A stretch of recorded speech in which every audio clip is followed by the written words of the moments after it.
I hope आप अच्छे होंगे।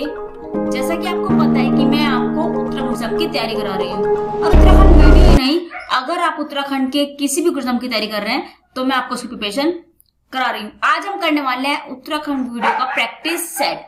जी हाँ, आज हम करने वाले हैं प्रैक्टिस सेट। इससे पहले मैंने आपको उत्तराखंड के बहुत सारे क्वेश्चंस करा दिए हैं। आज उन क्वेश्चन को हम प्रैक्टिस सेट में लेंगे। तो आगे बढ़ने से पहले आपको बताना चाहती हूँ, अगर चैनल पर नया है चैनल को सब्सक्राइब करना बिल्कुल मत भूलिएगा, ताकि मेरी आने वाली वीडियो का नोटिफिकेशन आपको सबसे पहले मिल जाए। तो टाइम वेस्ट ना करें, स्टार्ट करते हैं। तो आज हमारा प्रैक्टिस सेट्स का फर्स्ट क्वेश्चन हो जाएगा, भारतीय राष्ट्रीय आंदोलन के दौरान गांधी जी किस स्थान पर बहुत दिन तक के लिए रुके थे। आपको बताना है कि भारतीय राष्ट्रीय आंदोलन, ये राष्ट्रीय हो जाएगा, तो बताइए भारतीय राष्ट्रीय आंदोलन के दौरान गांधी जी किस स्थान पर बहुत ज्यादा दिनों के लिए रुके थे, आपको ये बताना है। तो कहां पर रुके थे, तो आप बता दोगे कौशानी में रुके थे। तो कौशानी इसका राइट आंसर हो जाएगा। और अगर मैं आपसे पूछूं कि कौशानी में कितने दिन तक रुके थे, तो ये क्वेश्चन भी बन जाता है। तो यहां से आप याद कर लीजिएगा 12 दिन। तो 12 दिन याद कर लीजिए, 12 दिन तक रुके थे। नेक्स्ट क्वेश्चन हो जाएगा, जनवरी 1921 में निम्न में से किस स्थान पर सरयू नदी तट पर खुली बेगार न देने की शपथ ली गई थी। तो बताइए जनवरी 1921 में निम्न में से किस स्थान पर सरयू नदी तट पर खुली बेगार न देने की शपथ ली गई थी। आपके ऑप्शंस हैं श्रीनगर, चमोली, बागेश्वर या फिर सोमेश्वर। तो बताइए क्या आंसर हो जाएगा, कहां पर ये शपथ ली गई थी कि खुली बेगार नहीं दिया जाएगा, आपको ये बताना है। तो क्या आंसर हो जाएगा, बागेश्वर इसका राइट आंसर हो जाएगा। कहां पर हो जाएगा, बागेश्वर इसका राइट आंसर हो जाएगा। बहुत ज्यादा इंपॉर्टेंट क्वेश्चन है एग्जाम पॉइंट ऑफ व्यू से, इस पर आप वेरी वेरी इंपॉर्टेंट लिख सकते हैं। ये क्वेश्चन जो आपको करा रही हूँ, ये क्वेश्चंस वो है जो प्रीवियस में आ चुके हैं या फिर ये क्वेश्चन आ सकते हैं। बहुत ज्यादा इंपॉर्टेंट क्वेश्चन है एग्जाम पॉइंट ऑफ व्यू से। बस इस बार क्या करना है, आपको पढ़ाई में लग जाइए। इस बार 2021 में किसी भी कीमत पे एग्जाम निकालना है। बहुत सारी वैकेंसी आने वाली हैं, और अगर आप स्टाफ नर्स की तैयारी कर रहे हैं तो उसके लिए भी मैं आपको क्वेश्चंस बता दूंगी। कल मैं आपको स्टाफ नर्स के क्वेश्चन बताऊंगी कि कौन कौन से क्वेश्चन स्टाफ नर्स के एग्जाम में पूछे जा सकते हैं। अब नेक्स्ट क्वेश्चन हो जाएगा, थांगला दर्रा किस जनपद में स्थित है। तो बताइए थांगला दर्रा किस जनपद में स्थित है, आपको ये बताना है। आपका फर्स्ट ऑप्शन हो जाएगा चमोली, पिथौरागढ़, उत्तरकाशी या फिर अल्मोड़ा। तो क्या आंसर हो जाएगा, इसका राइट आंसर हो जाएगा चमोली। तो चमोली इसका राइट आंसर हो जाएगा। थांगला दर्रा कहां पर है, और मैंने आपको, अगर आपको दर्रे याद नहीं होते हैं तो मैंने आपके लिए दर्रों की ऐसी वीडियो बनाई है। उस वीडियो को देखने के बाद आप इनके आंसर खुद से लगा दोगे। जैसा कि आपको पता है, पहले मैं आपको पढ़ाती हूँ, उसके बाद मैं उनको एमसीक्यू में लेती हूँ, उसके बाद हम उसको प्रैक्टिस सेट्स में लेते हैं। तो हम 3-3 बार उस चीज को पढ़ लेते हैं। तो अगर चैनल पर नया है तो सब्सक्राइब कर दीजिएगा, लाइक, अगर वीडियो अच्छी लगी तो लाइक कर दीजिएगा, ताकि जो मैं आपको क्वेश्चन करा रही हूँ आपकी अच्छे से प्रिपरेशन हो जाए, आपको नोटिफिकेशन मिल जाए। जब भी मैं वीडियो बनाऊंगी तो आपको नोटिफिकेशन मिल जाएगा और आप एग्जाम की प्रिपरेशन कर लीजिए। और जैसे कि आपको पता है कि कोरोना वायरस बहुत तेजी से फैल रहा है, तो मैं आपको फिर बता देती हूँ, बहुत ज्यादा जरूरी काम हो तो ही घर से बाहर निकलिए, वरना घर पे ही रहिए। क्योंकि आपको ये सोचना है कि अगर आप बाहर जाओगे, बाहर से आप बीमारी लेकर आओगे। ये बहुत अच्छा टाइम है कि आप इस टाइम को पढ़ाई पर दीजिए। आज से स्टार्ट कीजिए। ये सोचना है कि बच्चों ने बहुत ज्यादा पढ़ लिया होगा, आप आज से स्टार्ट कीजिए, 0 से स्टार्ट कीजिए, आपका एग्जाम क्लियर हो जाएगा। तो बता दीजिए कहाँ हो जाएगा थांगला दर्रा, तो आप बता दोगे चमोली में हो जाएगा। अब नेक्स्ट क्वेश्चन हो जाएगा, उत्तराखंड का कुल क्षेत्रफल कितना है। आपको बताना है उत्तराखंड का कुल क्षेत्रफल कितना है, तो आप बता दोगे कितना हो जाएगा, 53,486 वर्ग किमी इसका राइट आंसर हो जाएगा। आपको पता होगा ये कितना क्या हो जाएगा, इसका राइट आंसर हो जाएगा ऑप्शन नंबर फर्स्ट। इस पर भी इंपॉर्टेंट लिख दीजिए, इंपॉर्टेंट क्वेश्चन है एग्जाम पॉइंट ऑफ व्यू से। अब नेक्स्ट क्वेश्चन हो जाएगा, निम्नलिखित में से किस जिले में शीत ऋतु में सबसे अधिक वर्षा होती है। तो निम्न में से किस जिले में शीत ऋतु में सबसे अधिक वर्षा होती है। आपके ऑप्शन है हरिद्वार, कोटद्वार, टिहरी गढ़वाल या फिर देहरादून। तो बताइए किस स्थान पर शीत ऋतु में सबसे अधिक वर्षा होती है, तो आप बता दोगे कहां पर होती है। Option number second right answer हो जाएगा, कोटद्वार इसका राइट आंसर हो जाएगा। कहां पर होती है शीत ऋतु में सबसे अधिक वर्षा, तो आप बता दोगे कोटद्वार में होती है। ये भी अच्छा क्वेश्चन है, इस पर भी आप इंपॉर्टेंट लिख दीजिए, इंपॉर्टेंट क्वेश्चन है एग्जाम पॉइंट ऑफ व्यू से। अब नेक्स्ट हो जाएगा वन अनुसंधान संस्थान कहाँ पर स्थित है। अब अनुसंधान संस्थान के बारे में आपको बता देती हूँ। मैंने आपको संस्थान के लिए ऐसी वीडियो बनाई है, आपको मैंने सारे संस्थान अलग अलग से भी आपको कराए हैं, उसके बाद मैंने उसको एमसीक्यू में भी लिया। अगर आपको संस्थान याद नहीं होते हैं, देहरादून के संस्थान मैंने आपको अलग से कराए हैं, हरिद्वार के अलग से कराए हैं, चमोली के अलग से कराए हैं, सारे स्टेट्स के मैंने आपको अलग अलग से कराए हैं। और उसके बाद मैंने क्या बताया आपको, उसके बाद मैंने उनको एमसीक्यू में भी लिया है।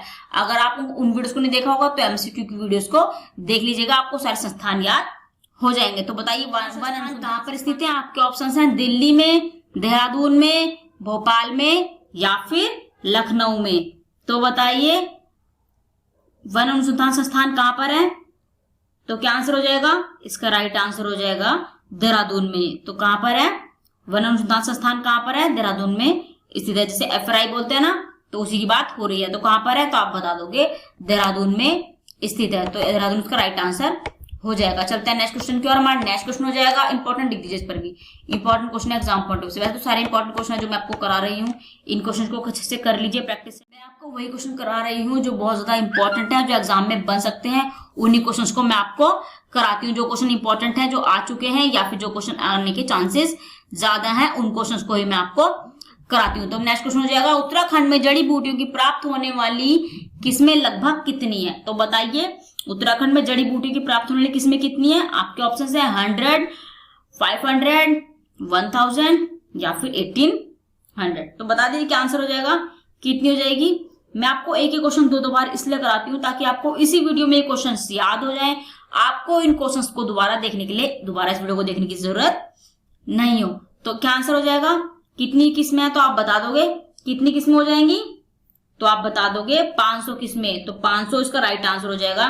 कितनी किस्में हो जाएंगी, तो 500 किस्में इसका राइट आंसर हो जाएगा। 500 किस्में इसका राइट आंसर हो जाएगा। चलते हैं नेक्स्ट क्वेश्चन की ओर। हमारा नेक्स्ट क्वेश्चन हो जाएगा, निम्न में से किसी प्रकार की भूमि पर उत्तराखंड में मुख्यतः धान उगाया जाता है। आपके ऑप्शन हैं तालाब भूमि, उपराव भूमि, खील भूमि या फिर बंजर भूमि। तो क्या आंसर हो जाएगा, तो कौन सी भूमि हो जाएगी, तो आप बता दोगे तालाब भूमि इसका राइट आंसर हो जाएगा। इंपॉर्टेंट क्वेश्चन है, यूनिक क्वेश्चन है ना, इंपॉर्टेंट क्वेश्चन है एग्जाम पॉइंट ऑफ व्यू से। तो क्या आंसर हो जाएगा, ऑप्शन नंबर फर्स्ट का राइट आंसर हो जाएगा। इंपॉर्टेंट क्वेश्चन है एग्जाम पॉइंट ऑफ व्यू से, तालाब भूमि इसका राइट आंसर हो जाएगा। तो भूमि, तो किस प्रकार की भूमि उत्तराखंड में मुख्य धान उगाया जाता है, तो आप बता दोगे किस प्रकार की भूमि पर उगाया जाता है, तो आप बता दोगे तालाब भूमि पर उगाया जाता है। अब नेक्स्ट क्वेश्चन हो जाएगा, भारत की सबसे अधिक जनसंख्या वाली जनजाति कौन सी है, आपको ये बताना है। आपके ऑप्शन हैं भील, गोंड, संथाल, थारू। तो बताइए कौन सी हो जाएगी भारत की सबसे अधिक जनसंख्या वाली, कौन सी सबसे अधिक जिसकी जनसंख्या है, तो कौन सी जनजाति हो जाएगी, तो आप बता दोगे।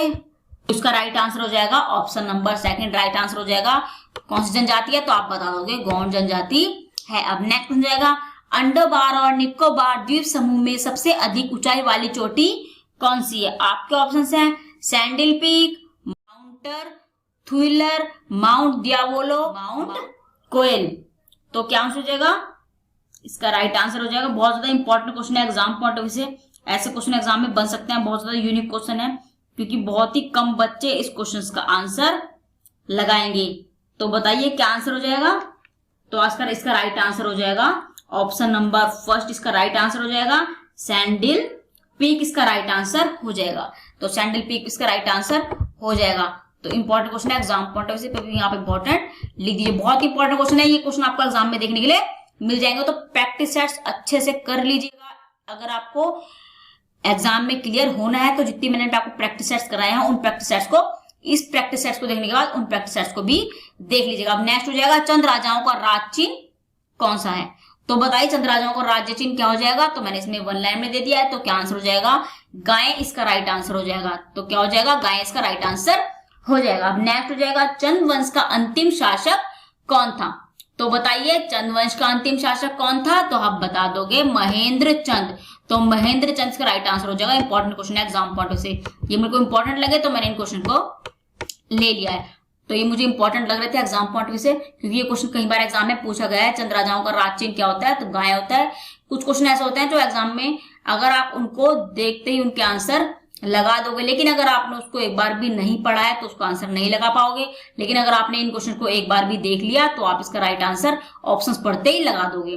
तो बताइए क्या आंसर हो जाएगा। चंद वंश का अंतिम शासक कौन था, तो आप बता दोगे महेंद्र चंद इसका राइट आंसर हो जाएगा। अब नेक्स्ट क्वेश्चन जाएगा अजय पाल किस पंथ के अनुयायी थे, आपसे पूछा गया है। अजय जाएगा कालिदास ने अपने महाकाव्य अभिज्ञान शाकुंतलम की रचना की थी, कहां पर की थी, तो आप बता दोगे कहां पर की थी, कण्वाश्रम में की थी। अभिज्ञान शकुंतला की रचना कहां पर की थी, तो आप बता दोगे कण्वाश्रम में की थी। अब आपसे पूछूं अगर कण्वाश्रम कहां पर स्थित है तो आप क्या बताओगे, कहां पर है कण्वाश्रम, ये भी क्वेश्चन एग्जाम में बन सकता है। तो आप बता दोगे कहां पर है, तो आप बता दोगे मालनी नदी के तट पर, ये भी क्वेश्चन एग्जाम में बन जाता है। मालनी नदी के तट पर है, कहां पर है कण्वाश्रम, तो आप बता दोगे मालनी नदी के तट पर है। अगर ऐसे भी कण्वाश्रम की जगह ये पूछा जाए कि शाकुंतलम की रचना की थी तो आप बता दोगे ऑप्शंस में कण्वाश्रम ना देकर मालनी नदी तट दिया होगा, तो आप मालनी नदी इस पर राइट आंसर। तो आज के लिए इतना ही, बाकी क्वेश्चन मैं आपको कल करा दूंगी। और जैसे कि आपको मैंने बताया कि मैं आपको स्टाफ नर्स की प्रिपरेशन भी कराऊंगी, तो मैं अभी क्वेश्चन पुट अप कर रही हूँ, तो उन क्वेश्चन को ही मैं आपको कराऊंगी। जो क्वेश्चन इंपॉर्टेंट है उन क्वेश्चन को ही हम करेंगे। तो आज के लिए इतना ही, बाकी क्वेश्चन मैं आपको कल कराऊंगी। तो फिर बता देती हूँ, घर में रहिए क्योंकि कोरोना वायरस बहुत तेजी से फैल रहा है। घर में रहिए, सुरक्षित रहिए, अपने घर वालों को भी सुरक्षित कीजिए और पढ़ाई में लग जाइए। इस बार 2021 में किसी भी कीमत पे एग्जाम निकालना है। तो आज के लिए इतना ही, बाकी क्वेश्चन मैं आपको कल कराऊंगी। तो कल मिलती हूँ आपसे नए क्वेश्चन के साथ। तब तक के लिए जय हिंद, जय भारत, गुड लक।